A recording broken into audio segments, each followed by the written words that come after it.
Welcome to the Listening Well, the space where every story matters. I'm Shania, your host and therapist, here to share real conversations and anonymous letters from listeners who are ready to speak their truth or just share something that they want to tell. Some stories are spoken, some are written, all are worth hearing. Let's listen in. Hi, everyone. Thank you so much for tuning into another episode and another story. I am here today with Jeremy Bryant. I actually reconnected with him from a newsletter listserv from a previous podcast that I had, and I'm really excited to have him here today. Can you share a bit about yourself and what drew you to reach out to join the pod? My name is Jeremy Bryant. I am the host of Paranormal The New Normal podcast and co-host of Maniacal Music Musings podcast. I honestly don't remember the original podcast I messaged you, but I've been on some. That's okay. It was from like Yeah, 2020, so a while ago. I've been on so many freaking podcasts in my time that it's just they all blend together after a while. So yeah, I don't. But I'm always down to guest on a podcast, so it doesn't surprise me if I did. Nice, nice.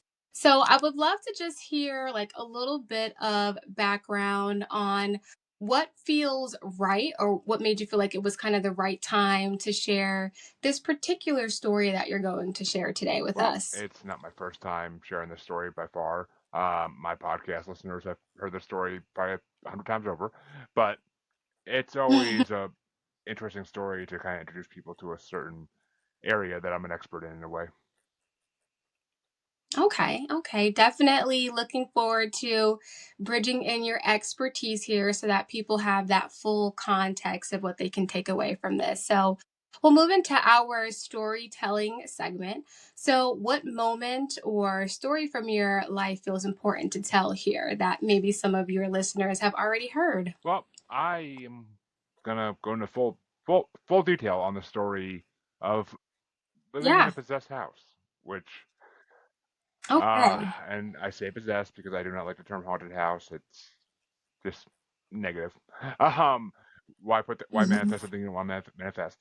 But basically, I bought a house back in 2021 that I still currently live in, and Oh, we we were up here doing work on it originally, and just strange things were happening at night. Hear noises that you can't explain. You can't figure out what's making it. You see, mhm. you would see a misty cloud like walk past you when you went to a room.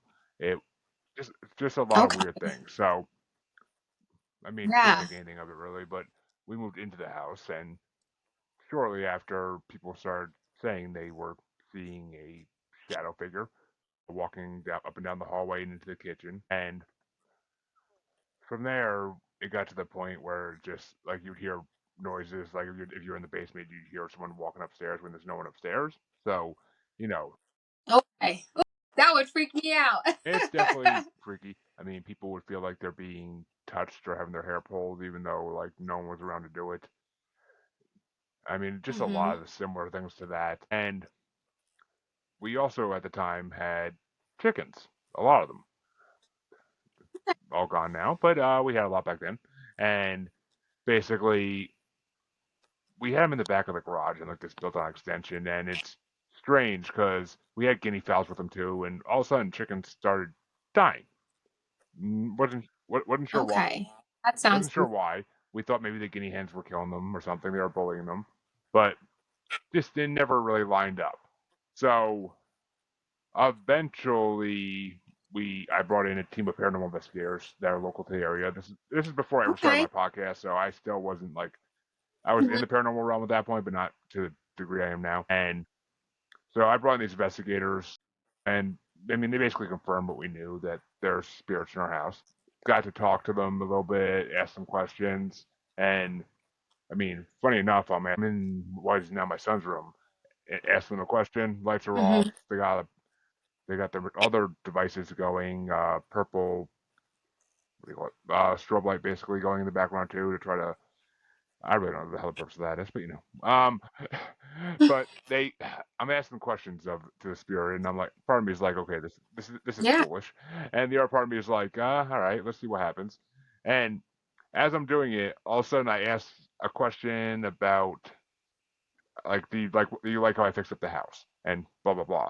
And, Oh, that's and like nice. I don't know, I couldn't think of anything else to ask. But um, and all of a sudden I hear the slightest whisper of a thank you in my ear, and Oh, wow. I just like look around to the other people in the room, like, did anybody else hear that? And there's like, hear what? And I'm like, okay, now it's getting freaky. And at the same time, all the hairs on my back are standing straight on end. It feels cold like Yeah. ice around me, and they're snapping pictures this time too. So they did get a picture, and I can see something next to me in the background. Some people see it, some people don't. I don't really know. Definitely was something there. I don't know if we actually caught it on film or not. I think we did. It wasn't the best picture in the world. Okay. So yeah, that was freaky as could be. And then jump forward, about well, jump forward a couple of years. We moved the chickens out to the shed a long time ago and got them out of the garage because the numbers went down anyway, and we got rid of the guinea hens. So we put them in the shed that made their coop. And I'm doing my paranormal podcast, and I have a medium on who is talking about the spirits in my house like unprompted. Wow. It's happened a few times now, but they're talking about it unprompted, and like I tell this story about like the chickens dying and whatnot, and he's just like, or he or she, I forget honestly which one it was, but they basically said they're Hmm. like, yeah, he doesn't believe chickens belong in the house, and I guess you consider the Oh, garage part of the house, okay. so I guess a spirit was going to our chickens. I mean, that's the closest they ever came to poltergeisty levels of activity. So it's Yeah. I I mean, once they went out to the shed, not one died of unknown causes. I mean, uh, well, actually, maybe one or two, but we pretty much knew what happened to every single one at that point. So it was just all this adding up, and I mean, to this day, we still have strange occurrences like here and there. I mean, it's creepy. I mean, I've had people tell me different things. I've had another medium on my show tell me that it's two human spirits and two dog spirits, which Oh, interesting. I've never heard of like animal oh, spirits before. trust me, I've got a few episodes with pet psychics, and they are real. And every life form has a spirit. I mean, it's not. It makes sense. Why wouldn't they? I mean, you even Right. snakes have spirits, which grosses me out to no degree. Thinking there could be one next to me and not even know it. But it's yeah. I mean, it's kind of cool. Animal spirits are almost my favorite thing to hear about my show because it's just like the stories are always amazing. It's just people that Yeah. can communicate with animals on a spiritual level and then can also talk to deceased animals, whether they be pets or not. It's just insane. It's hard to believe, but it's just one of the great things about this world is you never know what's true and what's not until you meet someone Right. that's in that realm. But Exactly. So I definitely have some questions for sure, just to get to know more about like the depths of this story. So, kind of going back to the beginning. So, you shared that, when you guys purchased the home, you were starting to experience some things. Like, what were some of the thoughts that were taking place there? Like, was there any kind of like, oh, like maybe we should like get rid of this or something? Like, what was going on well, then?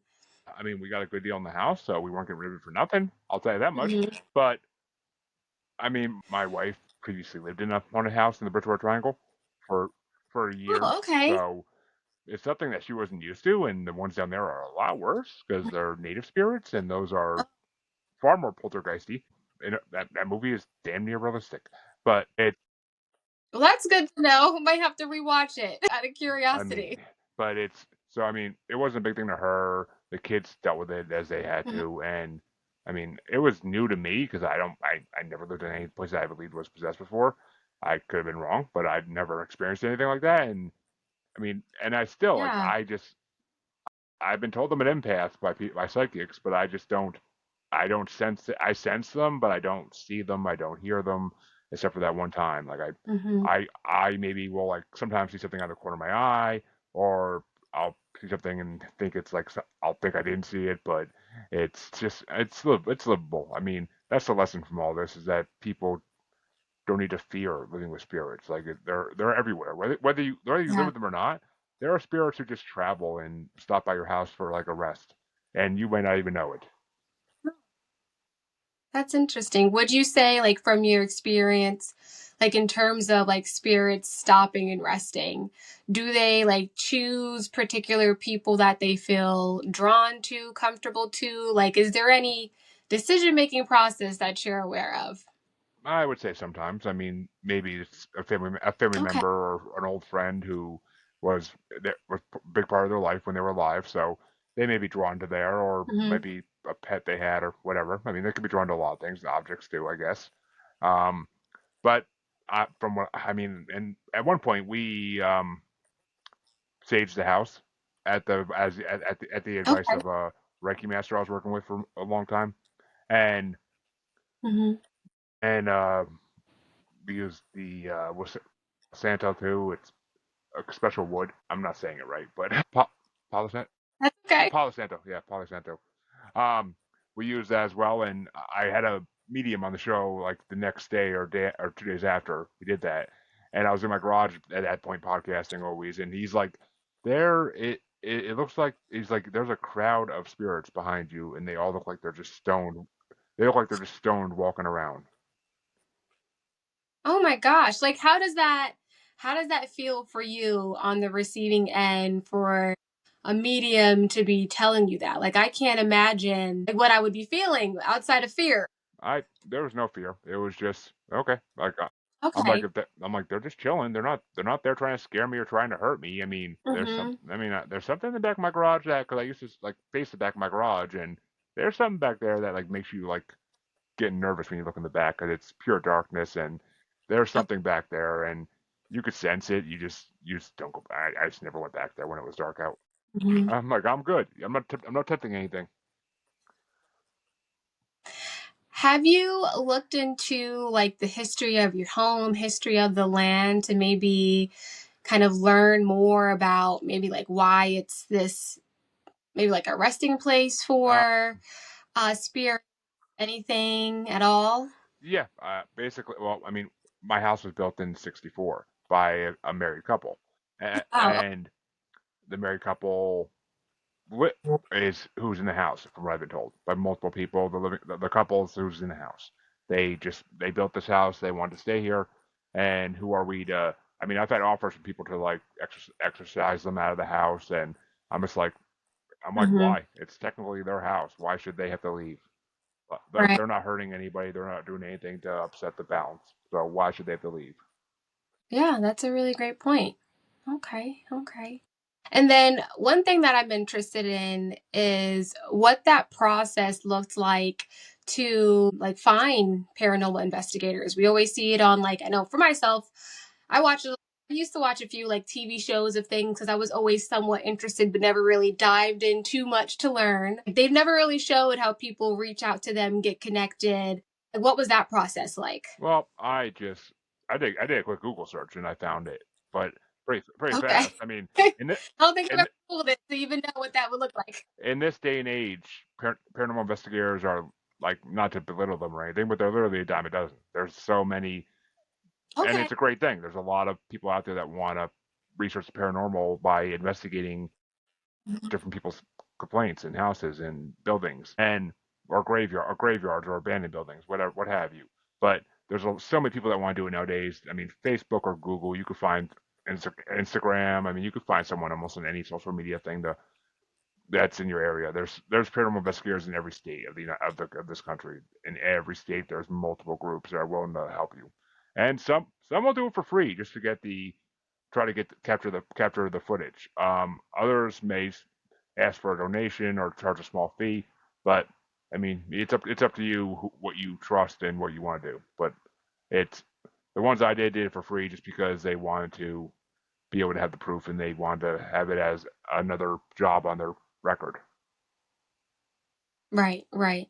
And as someone who's kind of a part of the paranormal, realm from your podcast, I'd love for you to just share a little bit more on maybe what inspired that, maybe the house. But is there any kind of vetting process that you would recommend someone to do when they're looking for someone just to make sure that like they're not possibly being like taken advantage of in any kind of way? I mean, don't go with the first person you find. Definitely be the number one rule I would say. If they're Hmm. trying to charge you an arm and a leg, definitely look elsewhere and see what else is available because you shouldn't have to pay more than your mortgage that month to have them come in your house. It's not.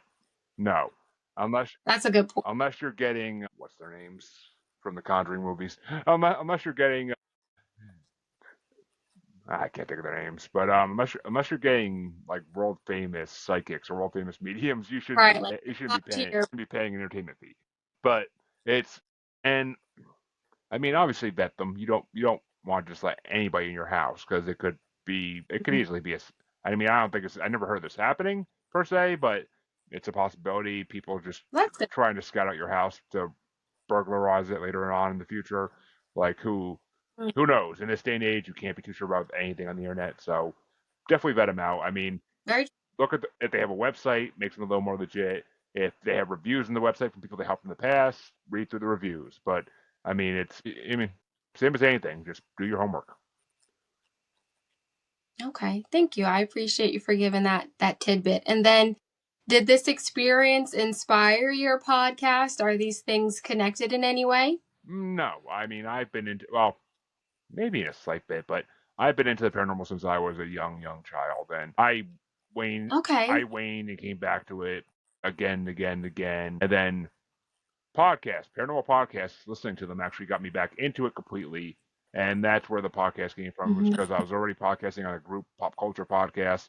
And I said, like, all right, if Okay. they're like, you need to start your own podcast too. Like, you got a voice for this. You can do it and be good at it. And I'm like, okay. So I'm like, what do I want to do? And I'm like, let's do a paranormal one. I could definitely have conversations with people in that field. So Yeah. overall, it just became the thing to do. And 300 plus episodes later, I'm still doing it. So Oh, that's amazing. Congratulations. That's huge. thank you. Yeah, it's a job and a joy at the same time. Right. Right. A journey, I'm sure. I'm sure. So, are there any additional things that you would like to share about your story, or any kind of takeaways that you would like for listeners to just kind of resonate with, or just have from what you've shared? I guess the main takeaway should be really just there's no need to fear the paranormal. I mean, is there things out there Mhm. to fear? Yeah, of course. Paranormal or not, there's things out there to Right. fear.